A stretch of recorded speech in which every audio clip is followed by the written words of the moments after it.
Well, there's a couple that get lost. If they don't swim hard and low, they actually get sucked over the edge, having to do it all over again, which seems like it kind of blows.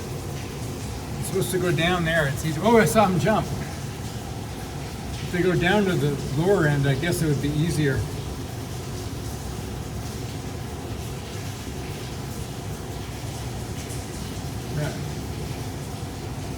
Yeah, down there is easier, big guy, little guy. Oh, he's so close to getting sucked over.